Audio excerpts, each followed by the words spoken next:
Good morning and good afternoon for some, I'd imagine as well. Welcome to the Scoring for Health presentation. First and foremost, please, if you've got any questions about this presentation, put it in the chat box. I'll try and look at it at the end of the session. If by any chance I reach the full 45 minutes, I'll just get into contact with you personally so that nobody misses out. Also, thank you very much for joining. There's quite a lot of different interesting live streams on as well, so really appreciate attendance. So Scoring for Health was basically based on the 2006 program from the Netherlands called Scoren voor Gezondheid. Gezond Scoort was the Belgian version of this, and then EFDN with a few of its members started the Scoring for Health UEFA project in 2019, which is currently still running. I think the main parts of the project are the cooperation between professional clubs, grassroots clubs and government, as well as schools, health organizations and sponsors. So the cooperation between these parties are very important for the project's success or otherwise. So, like I said, the UEFA Foundation one officially started end of 2018 and begin 2019. These were our partners, so Brentford FC Community Sports Trust from London, Chelsea FC from London as well, Club Brugge Foundation from Belgium, then of course Feyenoord Rotterdam from the Netherlands, Leisure Foundation from Poland, and Shakhtar Social from Ukraine were also part of this. And we have currently, since January 2020, also started the EU version of this project. So Club Brugge and Feyenoord also feature in this version of the project. New members are Ferencváros Tornaklub from Hungary, Links Park Community Trust from Scotland, Morton Community, so Greenock Morton's charity arm as well in Scotland. Now Biscop United Foundation, which is FC Emmen's Foundation, then Portuguese FA, Randers FC from Denmark, and Werder Bremen from Germany. So what we've done so far, based on what our partners have told us, is that we've been able to increase class cohesion. So there's been less reports of bullying and more reports of cooperation because of the project. Some of the major things for the kids as well was the meet and greet with the professional players. So we feel that that's really something that we can use to make the topic more interesting and to engage them more. I think as well, it needs to be said that the children themselves are very engaged already, and the teachers did an excellent job together with the clubs, obviously. And one thing that we consider very important is to involve the parents so that we don't just teach children about nutrition and the importance of being active, but also, getting the parents involved, as they will obviously be the ones that are working with them at home, cooking their dinners and such. Also, we've noticed from our partners that we've had reports of increased knowledge levels and people knowing more about the topics and the children really engaging. So far, we've reached 1,176 participants with the UEFA Foundation version of the project. 555 of them were female participants and 621 were male participants. So I think we did quite well to kind of provide us close to status quo as we could. 20 schools involved as well across Europe, and what every school has done as a result of the project is started to do more physical activity sessions in school. In a special case, I think it was Legia Foundation's delivery of the project. There was even a report of parents, one of the parents losing 25 kilograms because of engaging with the project, which is great to hear, obviously. And then again, just reaffirms the fact that children and parents can both be reached. So the concept of it is there's a free 20-week school program. What that means is that you'll have 15 lessons that can be completed within this 20-week program. The idea is to obviously promote physical activity and healthy food choices, but also just to encourage a healthy lifestyle in general. I think obesity is an issue in many countries still, even though there's a lot of programs running related to health. But it's still an ongoing issue, and that's the main kind of thing that we're trying to target here, is to tackle obesity. But as a result of that, you can also teach kids about life skills through the project. So far, or the aim is by the time we've got the EU project up and running as well, we'll have reached more than 4,000 pupils aged 7 to 14 per year. We also think we can easily achieve 100+ schools through our partners. Then obviously we want to get the teachers and the parents, as many as we can, involved, but the numbers are a bit difficult to say, obviously. So the good thing is that for the project delivery, the same methodology is used by all partner clubs.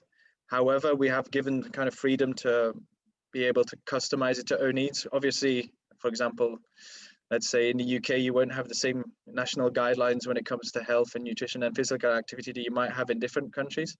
So that's why it's important that the partners could adapt those.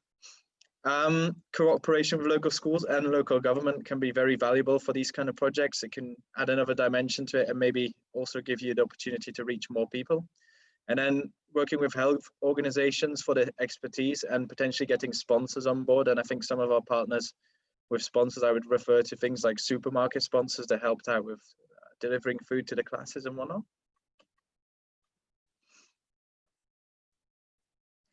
So the activities, one of I think the funnest for the kids is the kickoff sports day at the stadium, which is all kinds of activities that are run.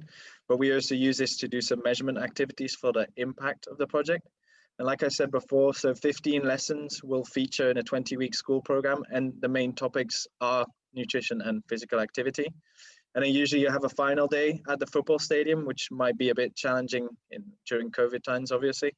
But yeah, that's obviously something that the kids really have enjoyed previously. So I'm going to go through all the lesson content lesson by lesson. I think it's quite a lot of information, but I think it's quite nice so you can see the build-up of the program. So some of the highlights of it have been written here, but I'll go through them one by one.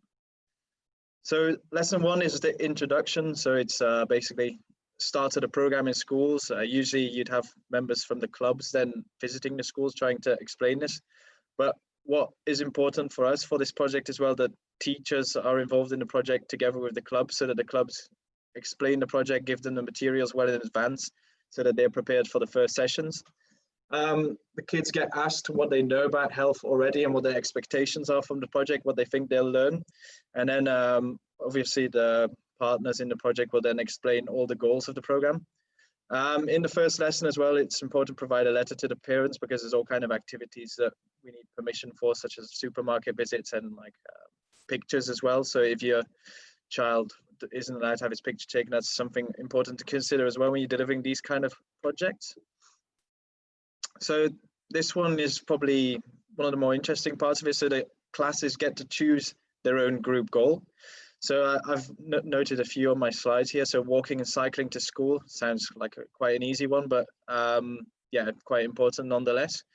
Max 2 hours of TV and electronic device per day, which is something that I think a lot of children struggle with nowadays. A lot of people have their PlayStations and you've got Netflix obviously to watch, and it's almost, yeah, I think a lot of children spend too much time on these in general. What some of the schools as well introduce, but could also be a goal, is having 4 days a week of only eating fruit and vegetables at school, and thus not consuming any like sugary drinks either. Drinking a minimum of 4 glasses of water a day should be the standard. So that's usually incorporated as a side goal, regardless of the group goal. And then, yeah, like I said already, the sugary drinks thing, I think is a massive issue considering the amount of sugar that you have in there, obviously.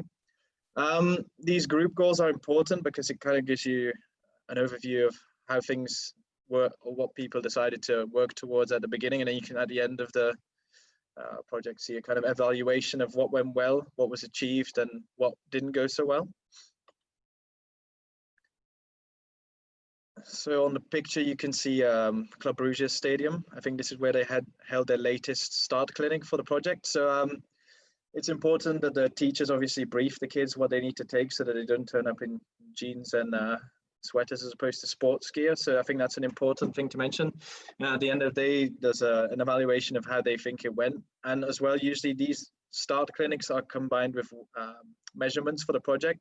So we do a wide range of physical measurements and also measurements in relation to physical activity. So for example, at the moment, we're doing BMI measurements and BMI measurements and Cooper tests to measure these kind of performance indicators. However, you need to be reminded this is an ongoing project, and the whole part of the funding by the EU is that we constantly update our methodology. So we're currently working on to see what is the best way to do this, and the feedback from the partners is proving very valuable when it comes to these kind of measurements. So yeah, obviously, like I mentioned, the Cooper test is yeah, just a basic test of physical fitness, run as far as possible in 12 minutes.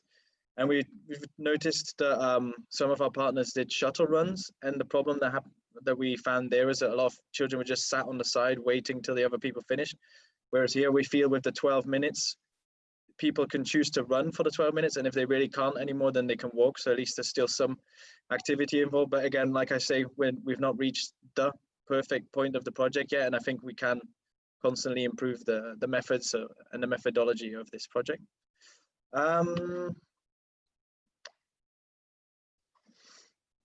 So lesson 5 focuses on healthy breakfast. I think it's important to have a good start to the day. So what the kids do is they write down and take pictures of what they eat for breakfast. I think this is very valuable because it kind of gives the teachers an idea of, okay, who's having a very good breakfast and where do potential improvements need to be made, or can they be made. A lot of the exercises in the workbooks and the teachers' manuals, which I will explain a bit later, kind of guide these lessons for the teachers as well. So it's not that they have to prepare their own stuff. They literally have, like, for example, text blocks where they can obviously make some changes if they don't want to say it in that exact manner, but then they know exactly what topics they're going to be covered and how they can cover them. Also, during this lesson, you'd ideally provide an information letter for the class breakfast, which I'll explain in the next slide, which is basically that all the kids will have a healthy breakfast at school. But again, it's important to notify the parents, obviously, of this. So like I said before, it might be useful to have a partnership with supermarkets for these kind of things. I think that's what most of our partners have done so far. Breakfast at school is a very good way of teaching the kids from what healthy breakfast constitutes, and it's also a good way to compare it with their own breakfast. So obviously in the last lesson, they were asked to take pictures of these, and then they can see, okay, what can I do differently to make sure that I'm having a healthy breakfast every day? Another important part of it is obviously physical activity. So the project tries to engage the kids in trying to come up with more of their own exercises. So for example, yeah, first of all, we do a questionnaire about asking how much they actually do already. And then the class can kind of come together and come up with ideas for games that they can do in their breaks and whatnot. And ideally, yeah, what some clubs as well have done is do after school clubs to make sure that people are remaining active outside of the school hours as well. But a good thing about this creation of the games is that they can vote on it and all do a fun activity, and it helps like stimulate creativity as well, coming up with new things. So lesson 8 is just about healthy food in general and just awareness about carbohydrates, fat, vitamin intakes and whatnot. I think we try and avoid talking too much about calories because we don't want children obviously starting to like count their calories and stuff. I don't think that's really healthy behavior at a younger age, especially. We also like introduce them to the food pyramid. I think from what I've understood from our partners, this differs from country to country. So some people have the Eat Well guide, some people have a pyramid, some people have a circle. So yeah, these are the kind of nuances that everybody can kind of change to make sure the delivery is appropriate to what they do. And then for lesson 10, there's a supermarket visit. So again, very important that the parents are aware of this so they know where their kid is going during the school. So lesson 9 is more consciously reading about nutrition. So it's teaching the kids, okay, they first ask them to bring food packages from home. So they have a look at it in the class, see what they can recognize and know if it's good or bad. So the predominant things that they would learn about would be calories, fats, salt, and then things like expiration dates, obviously. And then a good activity, and I think an activity that a lot of the children like doing, is making drawings of healthy food just to visualize it for themselves. So the supermarket visit, obviously during COVID times, this could be quite a challenge, obviously, but the idea is here that they go searching for food packaging and also what kind of marketing can be found on the product. So obviously in a lot of places, I think this is now becoming illegal that you, for example, try and market things to kids. But from myself growing up, I remember just like looking at the packaging and seeing which one had the best design or cartoon on it, and then I would go, Mum, Dad, could I have this please, based on that. So it's important that they're aware of these things that are trying to trick them into getting them to buy food. Also, it's again, just to recap, they can do some more learning on how to read the labels, which they learned in the past lesson. They can kind of put it into practice by having a look around the supermarket and picking things up and seeing what they can do.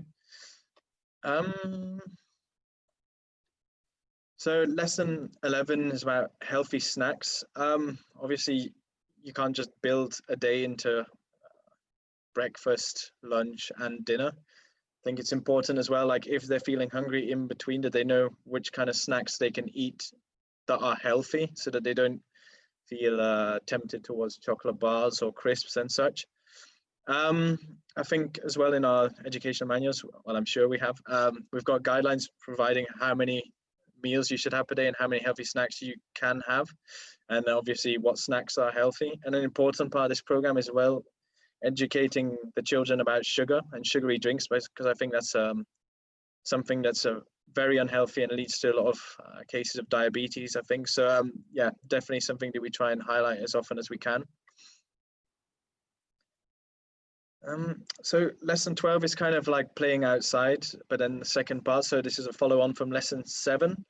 Again, it's about creating games, playing outside, trying to stimulate the schools to do more physical activity sessions in their schools, and just introducing people to a wide variety of sports. I think when I was growing up, it was predominantly like football and kind of traditional gym, but there's so many sports nowadays. It's good that the kids can kind of engage with things they like doing and vote for the ones that they want to do the most.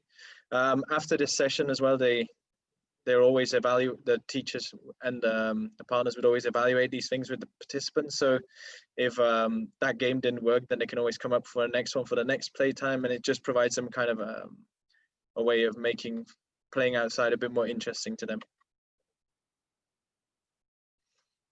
So like I said, they obviously chose a group goal and lesson 2. So lesson 13 is an evaluation thereof. So I think it's important to have the children's perceptions of how everything went, and then also ask them, but not by putting too much pressure on them, obviously, like, oh, did you achieve your goal? And if they didn't, oh, why did this happen? But I don't think there's any point to making them feel too bad about it. It's just a program and they can always make improvements after. But I think it's just interesting to see how many people engaged with the goals and if these goals were realistic. And then maybe for the next time, when the next stage of the program would start, that you kind of have an idea of how perhaps you could change these goals and make them more realistic so that they feel they're achieving these things. And also if they want to keep the goal going or if they feel they'd like to change these. So lesson 14 is the second part of the Cooper test. This is currently what we're using to like measure the performances of the children. But again, like I said, this is something we're trying to update or based on the feedback from the partners on what went well and if there's potentially better ways of measuring physical performances. Just now in my roundtable as well, which I spoke with a couple of our partners of the project, we discussed perhaps it might be more interesting to work on all aspects of physical fitness, like balance, agility, physical fitness, obviously, but just more aspects of it, and then strength and such. So that's something we're going to be looking at. Lesson 15 is the final clinic. So usually that would be a day at the stadium, but obviously in times like these, it's a bit challenging. On the picture, you can obviously see an alternative. What you could do is maybe have a player record a message for the children, which is still interesting for them, obviously, and then you can kind of still engage them with the players. Also, the children and the teachers will evaluate the last 20 weeks and also present the group goals. The final sports day as well, it's important that they are aware that they should bring sports clothing again, as I previously mentioned. And that's normally the end of the program. So you've got 20 weeks normally that we do, but obviously you can be a bit more flexible. But I think it's good to have it over a longer period of time because I think the data that you measure then will also be more valuable. So why should you be interested in Scoring for Health? So if you're not doing any health programs already, this could be maybe a good one to start with. What we found is that according to our partners and the feedback from the schools, the teachers and local government is that they deem it to be a very high quality project. The good thing, like I said as well, can be customized to needs. So if you want to make some minor changes to the delivery based on your culture or national guidelines, that can be done. Yeah, again, like I think this is something that I don't need to tell CSR organizations, but the further improvement of community reputation, especially like in families and school children, and potentially fan base building through engagement with schools. Obviously, it's best to focus on the individuals and the impact it has on them, but it's never a bad thing if you obviously can get a few more fans involved through these kind of school projects. It's also a good way to kind of provide opportunities for partnership development in the community with health organizations. And obviously this methodology is ongoing, but we've already got a pretty strong methodology currently that can be used. So we do provide the resources if you're a member of EFDN, and therefore, yeah, you don't have to put too much effort into making your own resources and such. I think the benefits for the community would be obviously that the kids are learning more about healthy lifestyles, about food, nutrition, getting more active, and hopefully in the longer term that would then contribute to reducing healthcare costs. Again, it's like fun for the schools and especially the pupils to be connected to football clubs and their foundations, and I think that's something that the children really, really enjoy. Like I said previously, so you've got access to educational materials as a member, and you can use this methodology for free. Like I said before, we're frequently updating these methodologies and materials, so it's not like it's kind of a stagnant thing. It's like a constantly developing project. And if you needed any help or advice, what I can do is provide you my personal advice, obviously, but also advice from partners that have been doing the project themselves, which yeah, I think can be invaluable to the delivery of the project. So you've got a workbook for the children. So these are this workbook's got loads of interesting exercises for them. They can fill it in themselves, and the teacher's manual that I'll discuss here after is kind of the guidance document for the teachers. But the workbook for children, you can add your own logo to this, obviously, and this can be adapted based on the methodology update. So if we feel that the educational materials need updated, they will be updated, and you'll also receive information about this if you were interested in delivering this project. So this is a personalized version of Club Bruges, for example. So what we've done is adapted color schemes, personalization of images. So like images of people in their community projects are now also in these books. We've also added a mascot figure. So the one on the right is our mascot for the project. That's a veggie. And then obviously you could add your own mascot to these things. It's good to have recognizable branding, but I do have to tell you that when you're personalizing these kind of books, it does cost a little bit more.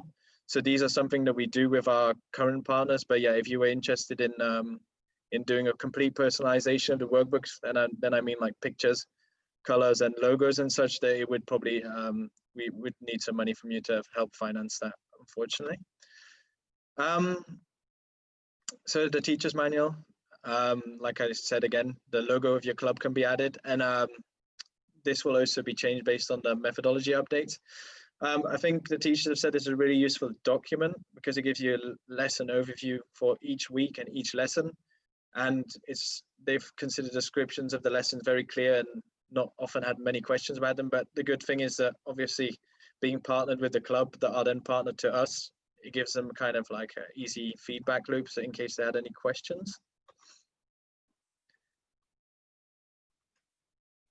So yeah, again, this is one of the teacher's manuals that was updated for FC Emmen. So again, there's a complete different design here with a picture of one of their players. So yeah, these are again things that we are doing with our partners, but would obviously require co-financing if you were interested in doing something similar. Okay, so our social media, obviously we're trying to communicate about the project as much as we can, certainly when our partners are delivering them.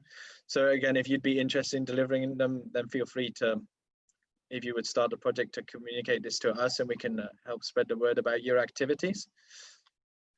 And we also have been working on a new website. So there's 4 main parts. It'll be like a kids section, so like more playful kind of version, then a schools section where schools can sign up or mention that they're interested, and we can try and maybe make it happen with some of our members clubs if they're interested.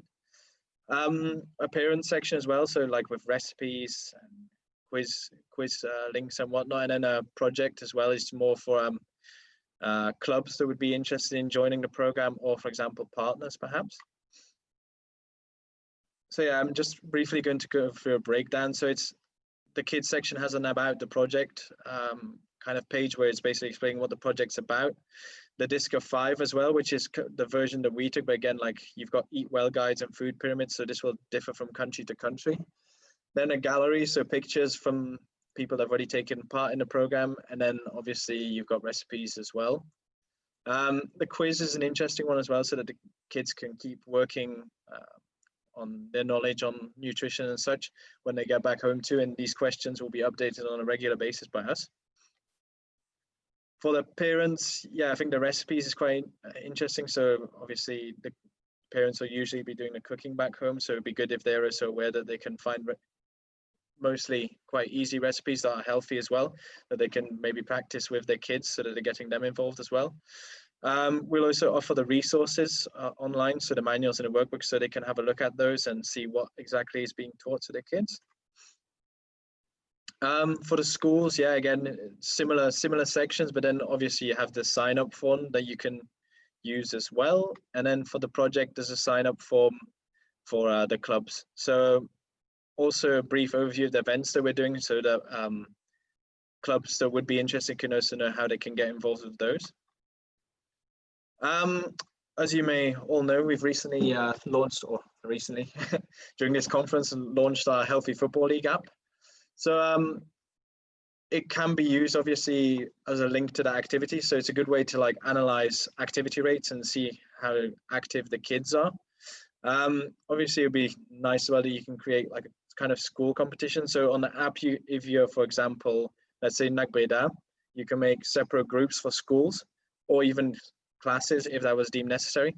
And that way you can kind of create competition in between these groups as well as just between the clubs. And then, yeah, obviously the whole idea of the Health Football League is to use the rivalry and encourage fans to be active. So yeah, I think this app can definitely help towards that. Functionalities. So yeah, like I said, you can sign up with your club and then create these own groups within your club, obviously. And then the whole idea is then the more they are active, the more points they will score for their clubs.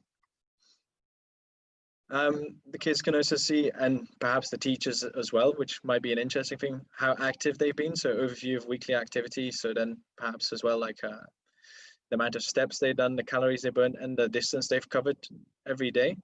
And then, like I said, it might be an interesting way to monitor the progress of scoring for health as well. There's also sessions, obviously, that can be recorded, so they can use them perhaps when they're cycling and yeah, going for runs and such. And yeah, they can improve on their physical performances as well. There's obviously a players ranking as well, which could be interesting for them. So it's not just within a school that they would be ranked, but also on the level of a player. Then you've also got like a club and national and international level that can be looked at, so that there's different kind of leaderboards for different sections.